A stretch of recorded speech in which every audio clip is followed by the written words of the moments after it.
Hello everybody, Technovoid 200 here, back with part 55 of Let's Play Hollow Knight. In the last part, we covered the Lifeblood stuff, and this time, we're actually doing another post-com, because we did some pretty tough stuff this time around. So, as you can see here from the background, I have actually done a Steel Soul run 100%, and I've actually finished out all of the achievements in the game, along with, doing basically Grey Prince Zote level 10, White Defender level 5, and completing the Path of Pain. The Path of Pain being what this episode's going to be about.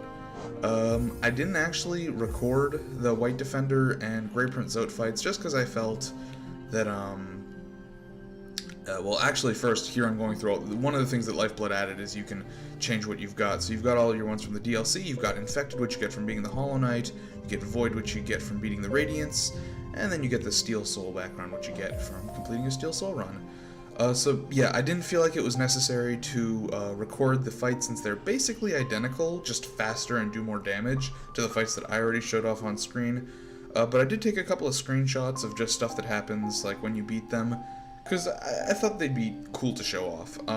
So we're going to get into White Defender here when we get a little difference. So the White Defender actually has a different quote for each time that you beat him, for a total of 5 times. This is just the final quote. I thought it was pretty cute. Honestly, Ogrim's just a bae. Like, Ogrim is just such an adorable guy. This is him after you beat him for the final time he wakes up, and then after you leave and come back, he'll have made a little poop statue of you, as he made of the other Great Knights, which I just think is super awesome. And then you got Great Prince Zote, who gets so many names that they go off the screen, which I just thought was hilarious. And then I just wanted some proof that I had actually beaten his final form.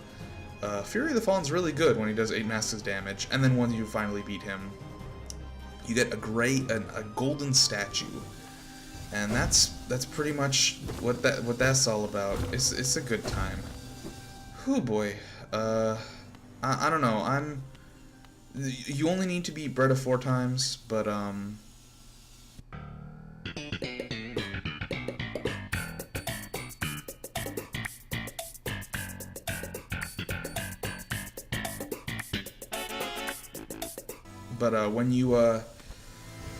when you beat Grey Prince Zote for the 4th time, Bretta will finally leave, basically looking for her true love because she realizes Zote's the fucking blowhard, and supposedly that's gonna be important in the Gods and Glory update. So make sure you beat Grey Prince Zote 4 times. However, if you beat him 10 times, you do get your golden statue, and you can feel really great about it. Meanwhile, this is the Path of Pain. So what we're doing here is I'm actually just cutting out all the failures and just showing each successful run, because it was pretty hard.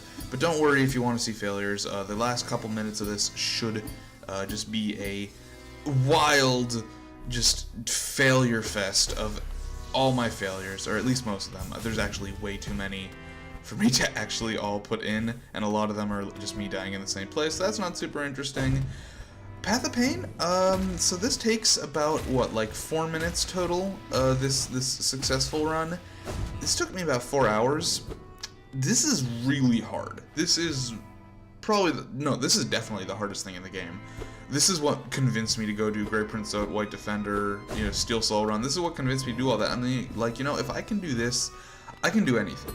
The one thing that I would say is maybe comparable is the Trial of the Fool, and Nightmare King Grim, I guess. But once you beat him, I guess also it's true with this, once you beat them, it sort of becomes easier for future runs. Trial of the Fool is also pretty difficult, but I would say the difficulty, or rather the frustration in that, mainly comes from just being, having to do the whole thing over when you lose, even though the trial itself is not that difficult, other than, like, one section. This, on the other hand, this is just pain pretty much the entire way through. So I do actually, aren't many charms I would recommend here. I would recommend maybe some spell combat charms for the end, because if you die during the fight at the end, you have to restart the whole thing. Hive Blood is a pretty obvious one. Grub Song can be used as well. You really don't need both. You can either go for Grubberfly's Elegy and Grub Song, or you can go for Hive Blood. I ended up going for both, because why not? I don't really like having Grubberfly's allergy in platforming sections because the extra things bother me, but also Sharp Shadow I consider to be very important. There's one section that got showed off a little earlier that is actually made harder if you have Sharp Shadow, because you have to get rid of the Sharp Shadow so that your dash isn't too long and you don't hit the spikes. But otherwise, the longer dash really, really helps with a lot of these sections. And this is one of the harder sections. This one took me a while.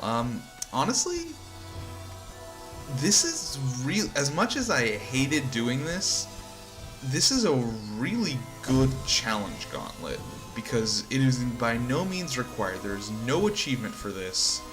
There's no percentage point for this. There's no even real reward to this. Like, you get a little 2-second cutscene of lore that is sort of, it is lore, but you won't know it unless you, like, know everything about the game. But to be fair, if you're doing Path of Pain, you probably do. I just like that this is not required in any sense of the word, and it's purely just for masochists. I felt I needed to do it just because this has become my favorite game of all time, and I wanted to do absolutely everything. And I can now say, after doing Grey Prince Zote, White Defender, Radiance, Nightmare King Grim, and Path of Pain, and Trial of Fool, all that other stuff, I've officially done everything in Hollow Knight. And this game is frankly amazing. Like, I know I've said it a million times, but now that I've done everything, Steel Soul, every achievement, this is such a perfect game.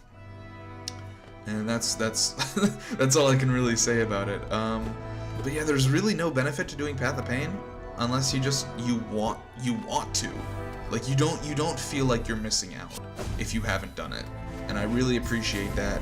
And I tell you, this last section, this was utter hell. I considered multiple times during this section giving up, even though I was like 3 hours into the run. I was just like, most of my time spent on this was here. The three sections that really gave me trouble were the first part, where Sharp Shadow kind of hurts. Having Sharp Shadow, so I had to figure out how to deal with that. The second part was that vertical portion, and then this part took me absolutely forever to get.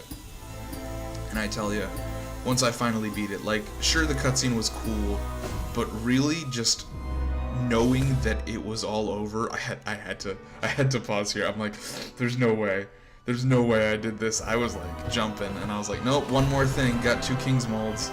Make sure you don't die to these guys, or you get to do the whole thing over again. So, Desolate Dive is honestly just a really good charm here. I actually have Fluke Nest equipped, so I probably should have. I kind of forgot because of how long it was since I equipped them, but Desolate Dive works great because you got all those iframes. And then finally, it's all over. I had to pause again here because I actually had the music off for this point. Because the looping Sealed Guardian bit really gets on your nerves when you're listening to it for multiple hours straight. So I actually switched over to some Siva Gunner high quality rips. And I just wanted to get the music back. I think I might have desynced it a little bit by doing that, but that's fine, because obviously it's not that big a deal. It's post-com. And, well, that is everything. That is the cutscene you get, and it's adorable. Obviously, it's about how the Hollow Knight wasn't really hollow because, you know, he was tarnished by an idea instilled. Why the Pale King gotta be such a fucking terrible person. He's not really, but, you know, I like the Pale King. He might be, he's sort of a dick, but, you know, he's cool. He's cool in my book. Alright, well, honestly, that's pretty much everything. So I'm gonna leave you guys here. You do get one thing. Is in the Hunter's Journal, you actually get the Seal of Binding at the bottom, which sort of just proves that you've done it, which is cool. But otherwise, it's really just for people who like Hollow Knight and like platformers. So I've been Technovoid 200. I'll see you guys next episode, and I hope you enjoy this failure reel.